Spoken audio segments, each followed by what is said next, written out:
Bom dia, boa tarde ou boa noite. Meu nome é Glorister e a nossa aula de hoje é sobre as enzimas. Então, alguns avisos importantes para a turma de odontologia desse semestre. Essa é a segunda aula que eu estou ministrando para vocês e vocês vão ter que ver uma videoaula sobre atividade enzimática que já está disponível no Moodle. São 2 vídeos. É muito importante assistir as 2 partes dessa videoaula, porque vocês vão revisar os conceitos de cinética e enzimática, que geralmente são os conceitos mais difíceis, e também vão verificar como é que é um experimento num laboratório de cinética e enzimática. Além disso, tem os textos e materiais complementares sobre enzimas no Moodle, já está disponível, e um artigo científico que serve de referência bibliográfica para o Fórum 1 também já está disponível. É um artigo sobre a proteína da espícula do coronavírus. Então, é muito importante que vocês leiam esse artigo para poder responder ao fórum as perguntas corretamente. Não deixe a atividade do fórum para a última hora, porque é um fórum dinâmico e as perguntas vão mudando. Então, agora a pergunta é uma, mas depois que 2 pessoas responderem, a pergunta será outra e assim por diante. Se todo mundo deixa para fazer no último dia e na última hora, essa atividade não vai funcionar e todo mundo que não conseguir postar não vai ficar com a nota. Então, é muito importante que vocês façam com antecedência.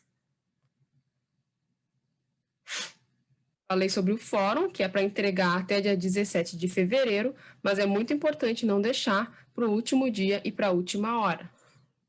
E o questionário 2, que é a atividade que vai acontecer depois da aula de Química de Carboidratos, que é para entregar dia 21 de fevereiro até às 6 da tarde. Então, esse questionário 2, vocês vão se preocupar mais para frente, depois que tiverem a aula de carboidratos. O que são enzimas? Vocês sabem o que são enzimas? Então, vocês já devem ter noção que enzimas são proteínas, como a gente teve na última aula de proteínas. Tem uma definição que eu gosto bastante, que é da Champ e colaboradores, que fala que todas as reações do organismo, elas são mediadas por enzimas. E o que são as enzimas? São moléculas catalisadoras que aumentam a velocidade das reações, sem sofrerem alterações nesse processo. Então, uma enzima, ela vai, no início, numa reação enzimática, estar íntegra, e no final dela também. Ao contrário do substrato, que no final já não vai existir, só vai existir produto. Uma outra definição bem interessante é do Kohn e do Stamp, que eles falam o seguinte: uma enzima é uma proteína sintetizada na célula viva, que catalisa ou acelera uma reação termodinamicamente possível, de modo que a velocidade da mesma seja compatível com o processo bioquímico essencial para a própria célula. Aqui é bem interessante, ele traz já essa ideia de termodinâmica e de cinética.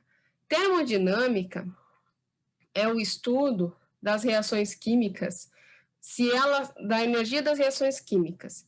Então, na termodinâmica, a gente estuda se uma reação química é provável ou não de acontecer. O que isso quer dizer? Se uma reação química é exergônica, libera energia, ela tem grandes chances de acontecer. É provável que ela aconteça. Ela é termodinamicamente favorável. Já uma reação química que é endergônica, que usa energia, é uma reação química desfavorável, termodinamicamente. Mas isso não significa que ela não vai acontecer. Agora, a cinética, que é a parte que a gente vai estudar hoje, não tem nada a ver com se a energia é termodinamicamente favorável ou não. O que tem a ver é a velocidade com que as reações ocorrem. Dessa forma, a cinética, ela vai estudar a velocidade das reações e como elas ocorrem. E acelerando a velocidade de uma reação, até uma reação que não é favorável pode acontecer. E se uma reação, por exemplo, for muito favorável e não tiver velocidade, ou a velocidade for igual a 0, ela não vai acontecer. Então, vocês têm que ver como a cinética é importante. E a última definição, que é de Nelson e Cox, ele fala o seguinte, que os catalisadores das reações dos sistemas biológicos, as enzimas, São proteínas, mais notáveis e mais altamente especializadas.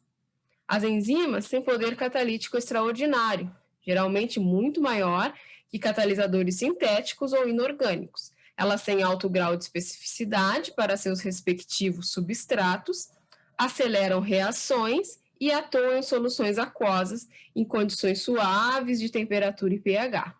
Poucos catalisadores biológicos possuem todas as propriedades.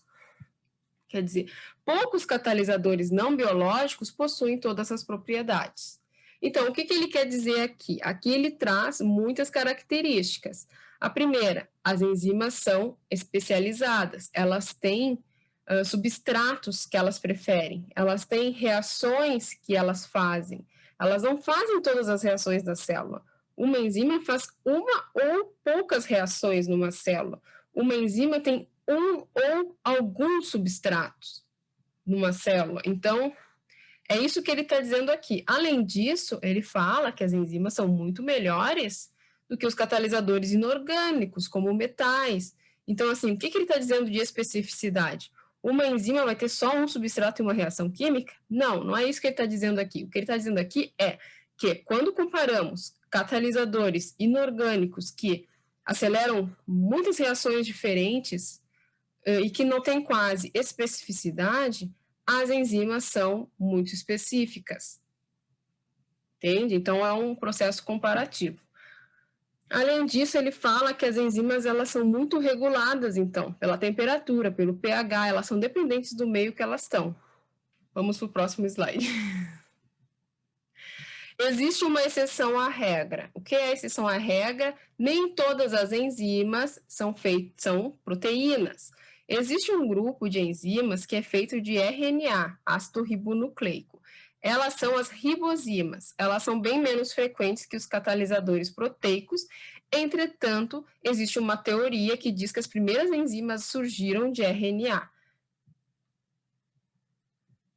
O que são as enzimas? Vamos agora para uma exemplificação gráfica. Uma enzima está aqui, como você pode ver, e aí começam a surgir os substratos.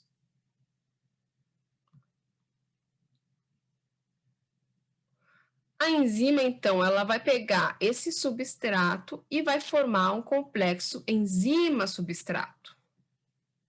E dessa forma, ela vai catalisar essa reação, transformando esse substrato em um produto, aqui em azul, e ela volta no final da reação de forma íntegra, como ela estava no início. Então, o que é uma enzima? A enzima é um catalisador, ela não vai modificar a reação enzimática da conversão do substrato em produto. O que ela vai fazer é acelerar essa reação, possibilitar que ela aconteça mais rapidamente. Existe uma coisa que é a nomenclatura oficial e a classificação das enzimas. Então, elas são divididas em 6 grupos: óxido-redutases, transferases, hidrolases, liases, isomerases e ligases. Cada um desses grupos, a enzima tem um código em número e um nome. Esse aqui primeiro não está bom de ver. E esse nome, ele é de acordo com a União Internacional de Bioquímica e Biologia Molecular, que eles indexaram o nome bem certinho. Só que esse nome, muitas vezes, ele é muito grande, né? Olhem só aqui as transferases. Por exemplo, a serina hidroximetiltransferase vai ficar 5,10-metileno tetraidrofolato glicina hidroximetiltransferase. Então, assim, o nome já era enorme, ficou maior ainda. Mas, assim, qual é o objetivo desse nome sistemático? É que uma enzima seja identificada de forma única, que não haja confusão e que ele dê informações também sobre as reações que elas catalisam. Então, aqui eu coloquei alguns exemplos, por exemplo, as óxido-redutases são enzimas bem comuns. Elas catalisam reações de óxido-redução. Tudo que envolver oxidação de um reagente, de um substrato e oxidação de outro, redução e oxidação, é uma óxido-redutase que está catalisando ali. Por exemplo, a lactato desidrogenase. Uma transferase. O que é uma transferase? É aquela enzima que transfere grupos contendo carbono, nitrogênio ou fósforo. Por exemplo, essa serina hidroximetiltransferase que catalisa essa reação do metileno tetraidrofolato em tetraidrofolato e L-serina. As hidrolases. As hidrolases fazem reação de hidrólise, quebra na presença de água. Por exemplo, a urease. A urease, ela é chamada de ureia amido hidrolase no nome, nomenclatura oficial. Mas é um nome muito grande, então geralmente a gente usa os nomes comuns, como por exemplo, piruvato descarboxilase, que é um exemplo de liase, que quebra ligações carbono-carbono, carbono-enxofre e ligações carbono-nitrogênio.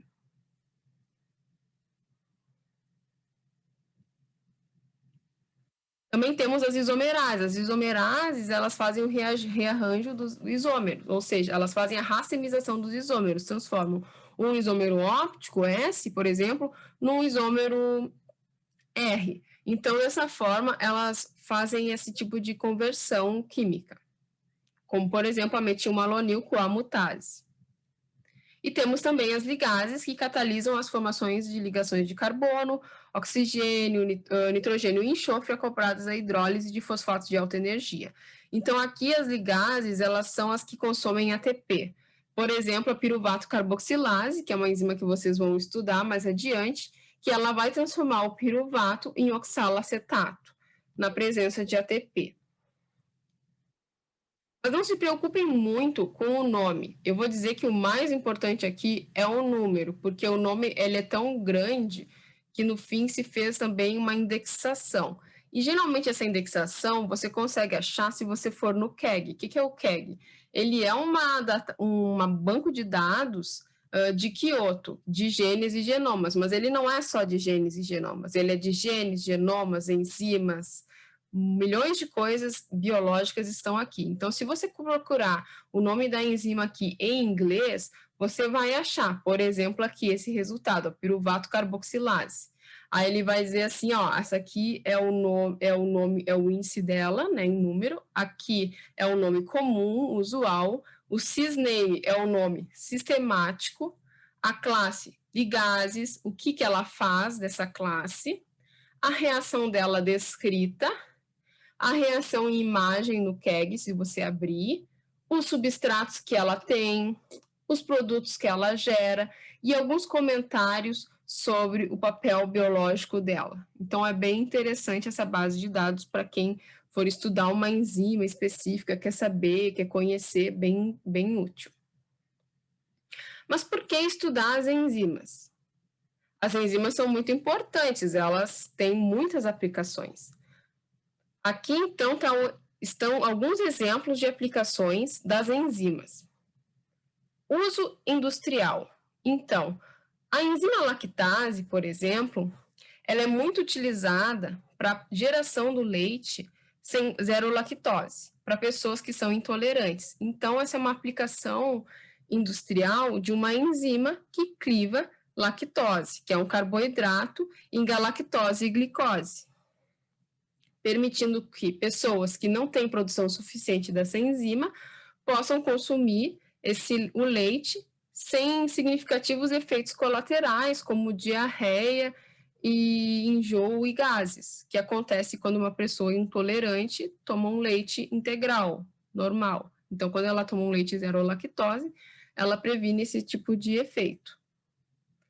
Já, por exemplo, as proteases, como a renina ou a quimosina, elas são muito importantes para a produção do queijo, principalmente para a primeira etapa, que é a coagulação do queijo.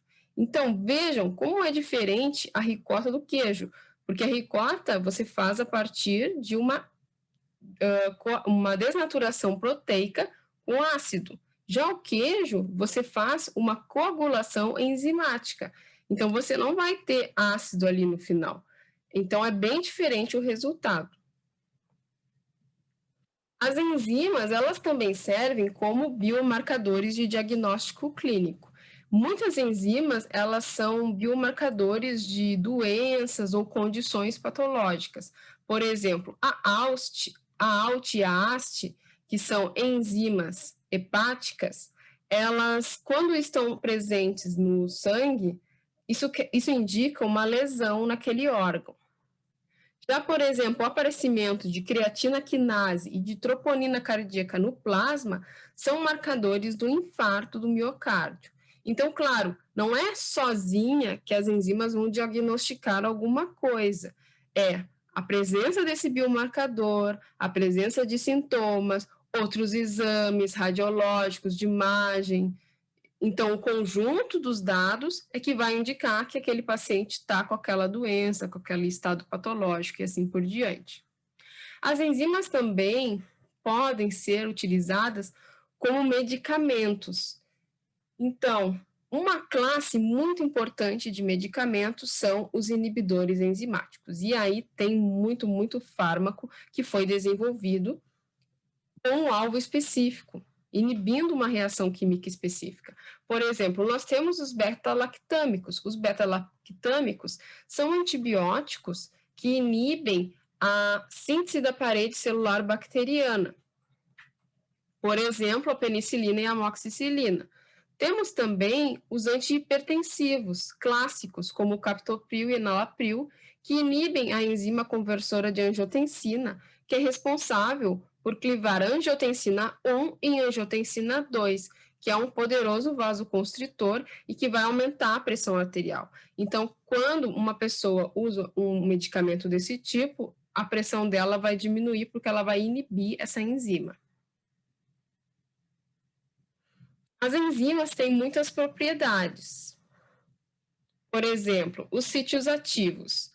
Os sítios ativos são as regiões específicas onde tem uma fenda ou um bolso onde o substrato vai se ligar à enzima e aí ele vai conseguir reagir. As enzimas têm eficiência catalítica. O que isso significa? Que as reações catalisadas por enzimas são 10 na 3, 10 na 8 vezes mais rápidas ou mais eficientes do que as reações não catalisadas. As enzimas possuem especificidade. O que isso significa? Que elas são seletivas para os substratos, catalisando um tipo de reação química. Aqui não quer dizer uma reação química, um tipo de reação química. As holoenzimas, elas possuem um elemento proteico, que é a coenzima, e um elemento não proteico, que pode ser um cofator, no caso de um íon metálico, uma coenzima, no caso de uma molécula orgânica, como NADPH, NADH, ou um grupo prostético, no caso de uma molécula orgânica associada a um íon, como acontece com o grupo M, que é uma protoporfirina mais um íon ferro. As enzimas podem ser reguladas. Isso quer dizer, a sua atividade enzimática pode ser aumentada ou inibida. E as enzimas possuem diversas localizações, intracelular, extracelular, dentro de organelas e assim por diante. Como funcionam as enzimas? Agora a gente vai entrar nessa parte mais pesada da aula, que é a cinética enzimática. E vamos estudar mais profundamente as alterações de energia que ocorrem durante uma reação enzimática. Então, antes de começar, é muito importante definir alguns conceitos. Por exemplo, energia livre de ativação. Existe o termo energia livre e tem o termo energia livre de ativação. Energia livre é da termodinâmica. Energia livre de Gibbs, a diferença de energia entre o substrato e os produtos. Então, isso a enzima não modifica. O que ela modifica? A energia livre de ativação, que é a diferença de energia entre o substrato e o complexo enzima-substrato, ou também chamado de intermediário T, né? O intermediário, o grupo de transição. Velocidade de reação, ela é determinada pelo número de moléculas com um mínimo de energia. Quanto menor for a energia de ativação, mais rápida vai ser aquela reação química, porque ela não vai ter um impeditivo tão grande para ocorrer. E rota alternativa de reação nada mais é do que um caminho alternativo que uma enzima vai oferecer para que aquela reação aconteça. Então, ao invés de acontecer a teoria das colisões, onde as moléculas vão estar soltas numa solução, e aí, quando elas se baterem numa orientação adequada, que pode acontecer, e numa energia mínima, que pode acontecer a reação, a enzima ela vai permitir com que essa reação aconteça muito mais rápido, porque ela vai ser o local de encontro entre, por exemplo, dois substratos que vão ali se ligar já na orientação correta, e aí essa reação vai acontecer de forma muito mais eficiente. Então, aqui a gente vai começar a analisar o gráfico, né, da atividade. Uma reação química. Então, aqui, nós temos... Vamos revisar os conceitos. Energia livre de Gibbs, energia, toda a energia envolvida nesse processo de reação química, e o processo da reação, ou o tempo. Então, uma reação, ela tem a energia dos reagentes e a energia dos produtos, que é a energia, o ΔG, ou a energia livre da reação. Uma enzima, ela não vai modificar isso aqui. Mas nós também temos aqui o estado de transição e a energia livre de ativação. Então, aqui, ó, para vocês verem aqui, ó. O que a enzima vai modificar? Então, em azul, nós temos um gráfico da reação não catalisada, que possui uma energia de ativação, pelo que vocês lembram do conceito, que é a diferença da energia dos reagentes com a energia do estado de transição, muito maior do que a da reação catalisada. Então, em vermelho, nós temos a reação catalisada. Essa reação ela tem uma diferença entre reagentes e estado de transição que é menor. Dessa forma, como a energia livre de ativação dessa reação é menor, ela vai acontecer mais rápido. O estado de transição, ele acontece depois que a enzima se complexa com o substrato bem no início da reação. Então, a química do sítio ativo continuando. É muito importante verificar que, por exemplo, aqui nós temos uma enzima, que é a glutationa peroxidase 4. Essa enzima, ela vai ter um sítio ativo, ou seja, uma bolsa, uma fenda, onde uma molécula vai interagir com a proteína. E, geralmente, esse sítio ativo, ele é composto por uma tríade catalítica, ou seja, 3 aminoácidos da proteína que são essenciais para que aquela reação aconteça. Um sítio ativo, ele não é um receptáculo passivo para a ligação ao substrato. Ele tem fatores responsáveis pela eficiência catalítica. Que fatores são esses? É a estabilização do estado de transição, ou seja, o sítio ativo ele atua como um molde molecular flexível que se liga ao substrato em uma estrutura similar ao estado de transição, ativando a molécula. Dessa forma, ele aumenta a concentração do intermediário reativo, que é o T. O que isso quer dizer? Existia antigamente uma teoria uma teoria muito famosa do estudo das enzimas, que é a teoria chave-fechadura. Vocês já devem ter visto isso no ensino médio. Então, a teoria da chave-fechadura, ela é uma teoria que ela diz que, né, um substrato, ele é a chave de uma enzima, que é a fechadura, e eles vão ter alta especificidade e tudo é rígido. A chave não muda, a fechadura não muda, mas eles têm um encaixe molecular perfeito. Na verdade, não é bem assim. Existe uma teoria que é da Induced Fit, que é o encaixe induzido. Essa teoria ela é mais moderna. O que ela vai dizer?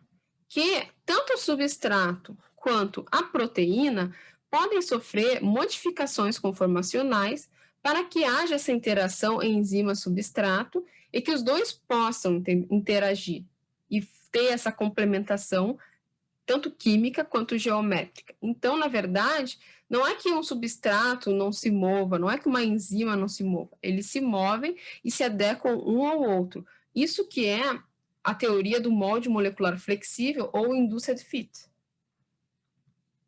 que é a teoria mais atual. Existem também outros mecanismos responsáveis pela eficiência catalítica. Por exemplo, existe um mecanismo de ação da quimiotripsina. A quimiotripsina é uma enzima do intestino. Ela tem catálise ácido básica, que é mediada pelo grupo R do aminoácido histidina, e a catálise covalente, que é mediada pelo grupo R do aminoácido serina. Então, aqui tem 2 aminoácidos da tríade catalítica dela, que tem essa função muito importante na reação enzimática. Também temos a visualização do estado de transição, ou seja, a enzima ela orienta o substrato a uma posição análoga ao estado de transição T. E o complexo enzima-substrato precede o estado de transição. Então, a enzima ela vai facilitar com que o substrato seja convertido em produto, colocando ele na orientação mais adequada. Agora, nós vamos verificar os fatores que afetam a velocidade de uma reação enzimática. Quais são eles? Concentração de substrato, temperatura e pH. Vamos para a primeira. Então, aqui nós temos 2 exemplos de enzimas. Enzimas, aqui nós temos no eixo X a concentração de substrato e no eixo Y a velocidade da reação. Enzimas com cinética de Michaelis-Menten, na curva vermelha, elas vão ter esse padrão hiperbólico, ou seja, à medida que a concentração do substrato aumenta, a tendência é que a velocidade da reação se estabilize. Já as proteínas ou enzimas alostéricas, elas têm essa curva sigmoidal. Então, antes de atingirem a velocidade máxima, elas têm um período aqui que a velocidade da reação aumenta muito, e isso quase não depende assim do substrato. Nós também temos a temperatura. A temperatura é um importante fator que altera a reação de uma enzima. Então, aqui, a velocidade da reação e a temperatura em graus Celsius. Enzimas humanas têm uma atividade ótima de temperatura em torno de 37 graus. Acima disso, nós temos um processo que é a inativação térmica, porque o que vai acontecer? À medida que vai aumentando essa temperatura, a enzima pode ir desnaturando, e quando ela desnatura, ela perde a sua função. Temos aqui, então, o gráfico de pH. Nesse gráfico, nós vemos a velocidade da reação e os pHs diferentes, né, de 2, 6,5, 8,5, e aqui alguns exemplos de proteínas que têm diferentes pHs de atividade ótima. Então, nós podemos ver aqui nesse gráfico que a pepsina, que é uma enzima presente no estômago, ela tem um pH ótimo bem ácido, que é 2. A tripsina, que é do intestino, ela já vai ter um pH mais próximo de 6,5. E a fosfatase alcalina, mais básico, próximo de 8,5. Então, cada enzima, ela vai ter um pH ótimo, dependendo de onde que ela é sintetizada. Geralmente, enzimas de um organismo têm a mesma temperatura ótima, porque elas vivem naquele organismo que tem a mesma temperatura. E a concentração do substrato, geralmente, a partir de certo momento, ele não influencia mais na velocidade da reação, há uma saturação do substrato. Agora vamos verificar algumas características da equação de Michaelis-Menten. Então, essa equação ela foi desenvolvida por Leonor Michaelis e Maud Menten e explica a maioria das características das reações enzimáticas. Neste modelo, a enzima combina-se reversivelmente ao substrato, formando esse complexo enzima-substrato, ES, que, consequentemente, gera o produto e regenera a enzima livre. Nós temos, então, 3 características: concentrações relativas de enzima e substrato, Numa célula viva, geralmente, a concentração do substrato vai ser muito maior do que a concentração da enzima. As concentrações relativas de enzima e substrato. Como nos organismos vivos, geralmente nós teremos muito mais concentração de substrato do que de enzima, numa célula, por exemplo, o complexo enzima-substrato, ele sempre está presente num nível mínimo, por causa que a enzima está presente numa quantidade mínima. Agora vamos para a segunda, a hipótese do estado de equilíbrio. O que é a hipótese do estado de equilíbrio? A concentração, colchete significa concentração. Enzima-substrato não varia com o tempo. Por quê? Porque a velocidade de degradação e de formação desse complexo, enzima-substrato, é sempre a mesma. Dessa forma, há um equilíbrio entre a formação e a degradação daquele complexo. E sobre a velocidade inicial. A velocidade inicial, muitas vezes abreviada para VO, é medida assim que o substrato e a enzima são misturados. E neste momento, a concentração de produtos é muito pequena. Agora nós vamos para a equação. Nessa equação do Michaelis-Menten, nós temos um modelo de reação. Que modelo é esse? Nós temos uma enzima que vai permitir com que o substrato seja transformado num produto. Mas antes desse substrato ser transformado num produto, a enzima vai fazer um complexo enzima-substrato. E no final da reação, nós teremos o produto e a enzima livre. Além disso, nós temos várias constantes de velocidade. Constante de velocidade da etapa 1 para a etapa 2, que é a enzima e o substrato livre para a formação do complexo enzima-substrato e a sua reversão. E também temos a outra etapa, que é K2, que é a formação do complexo para a formação do produto. Então, a dissociação desse complexo para a liberação da energia da enzima livre e do produto final. A partir desse modelo de reação química, nós temos uma equação, que é essa aqui. Então, nessa equação, nós temos a velocidade inicial da reação enzimática, ela vai ser igual a velocidade máxima versus substrato em roxo, vou botar aqui, dividido pela constante de Michaelis-Menten, que vai utilizar todas aquelas constantes de velocidade que nós vimos, K-1 mais K2 divididos por K1, mais a concentração do substrato. Essa equação, ela vai originar um gráfico. É esse gráfico aqui de velocidade por concentração de substrato, que é uma curva hiperbólica. Então, por exemplo, aqui nós temos duas enzimas diferentes. Duas enzimas diferentes vão ter curvas diferentes. E velocidades máximas diferentes também. Além disso, nós temos, por exemplo, aqui um conceito que é o KM. O KM, o que é o KM?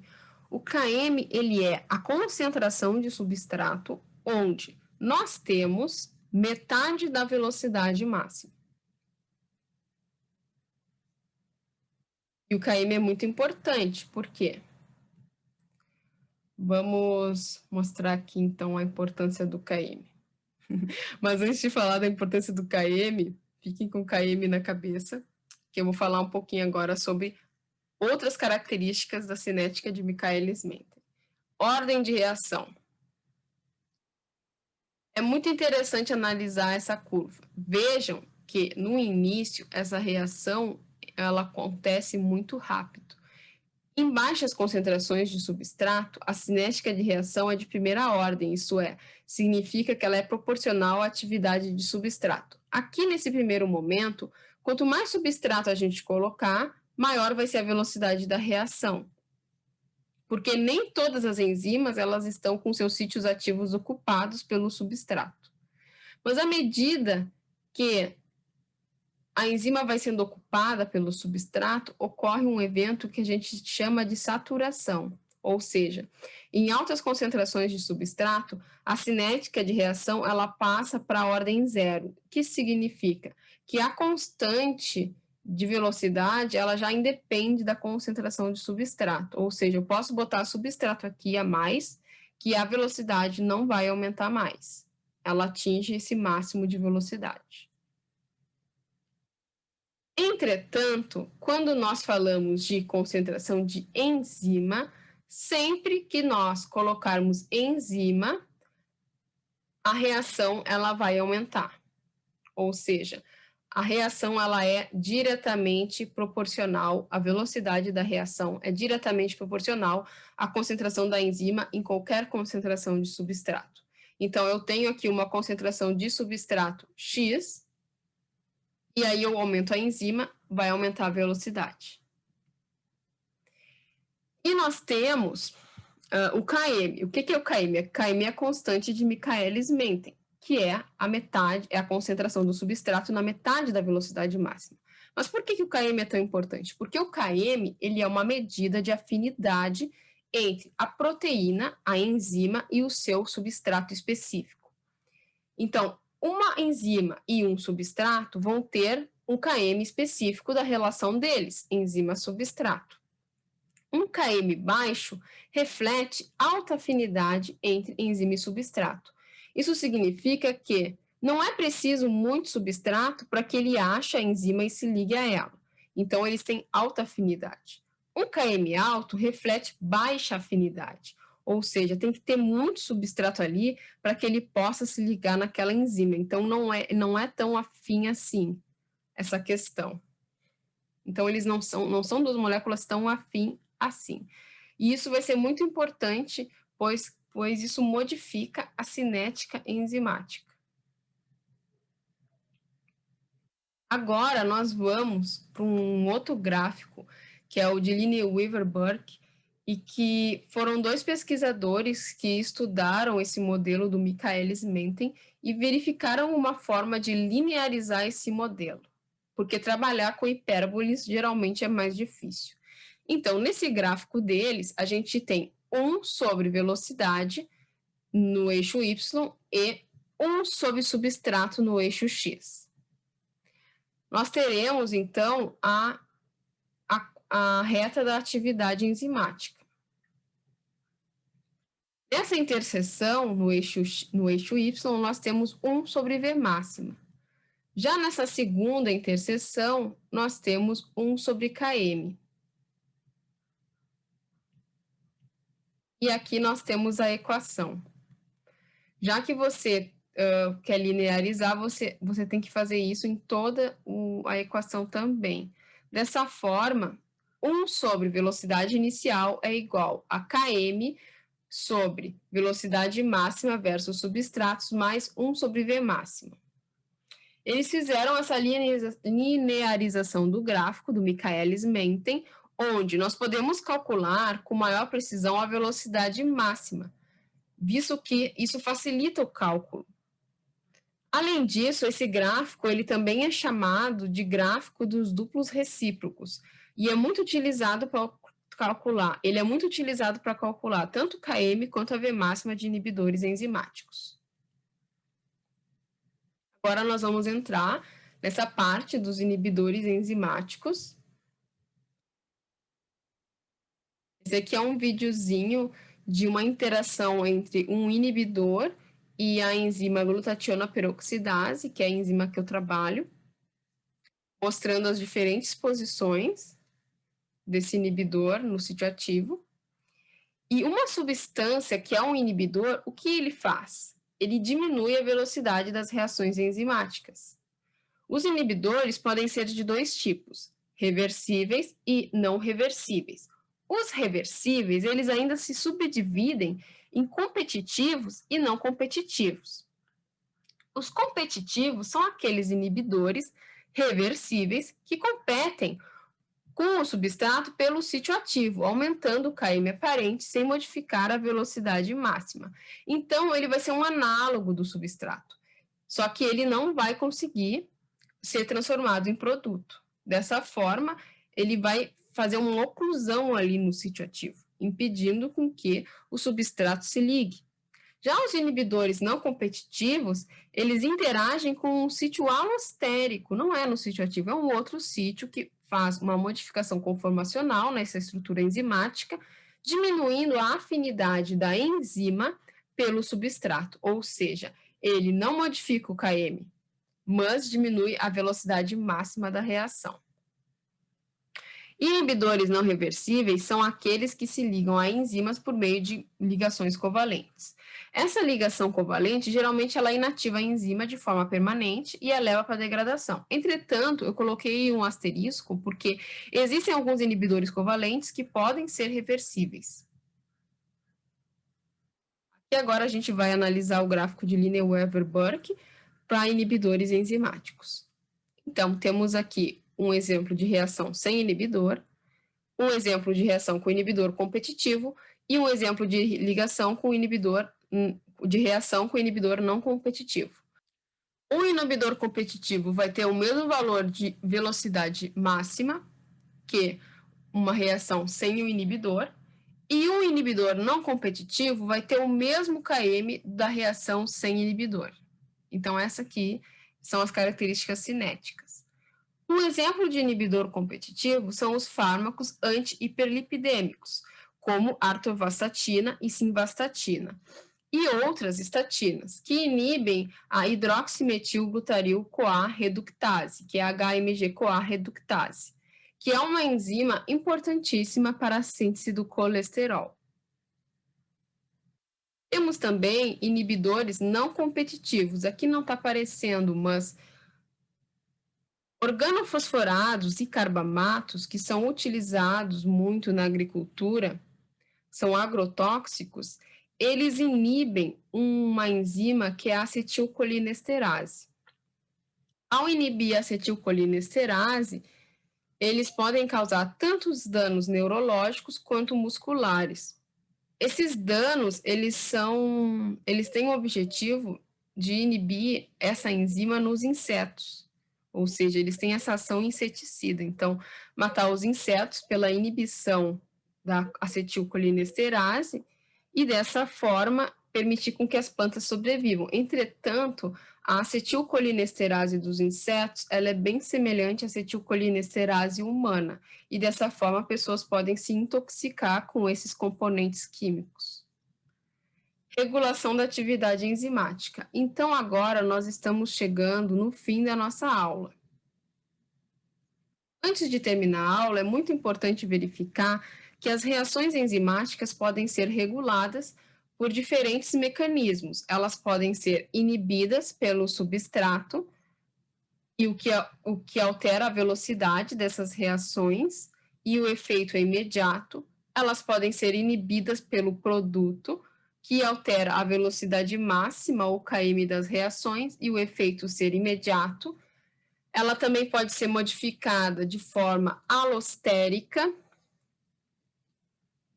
ou seja, o produto final se liga num sítio alostérico, alterando a velocidade máxima ou KM da enzima, e também é uma ação imediata. Ou acontecer uma modificação covalente. Lembrando que modificações covalentes podem acontecer nas enzimas, as mesmas modificações covalentes que acontecem em proteínas, por exemplo, fosforilação, desfosforilação. Fosforilação e desfosforilação são reações covalentes extremamente comuns para ativar ou inibir atividade enzimática. Temos também a glicosilação, a metilação, acetilação, carbonilação, ubictinação. Geralmente, a carbonilação e a ubictinação, elas vão inibir a atividade enzimática. E a ubictinação, ela vai marcar qualquer proteína para degradação no proteassoma. Essas ligações covalentes ou modificações covalentes, elas são muito importantes para a atividade enzimática, para essa regulação, e elas são muito comuns. E, geralmente, quem faz essa modificação é uma outra enzima. E esse tempo para reação, ele é um pouquinho mais lento, geralmente minutos. Já a síntese e a degradação da enzima, ela é um efeito que acontece a nível de expressão gênica. Geralmente um hormônio, um metabólito, um fator de transcrição que se liga ao DNA, ele vai alterar a quantidade da enzima na célula, no tecido ou na parte extracelular. E isso demora de horas a dias, mas é uma modificação também mais duradoura. Então, aqui chegamos ao final da nossa aula. Essas são as referências bibliográficas. Eu recomendo altamente que vocês leiam o capítulo de enzimas de bioquímica ilustrada da Champ ou o capítulo de enzimas de bioquímica de Leninger. Aqui um pouquinho das bases de dados e programas que eu utilizei. Então, eu utilizei esses aqui que vocês já conhecem, mais o KEGG, que é aquela base de Kyoto, e o Protein Plus, para achar os sítios ativos das enzimas. Então, era isso. Eu espero que vocês tenham gostado da aula de enzimas. E não esqueçam de realizar a atividade no fórum e assistir o vídeo de atividade prática de atividade enzimática. Até mais!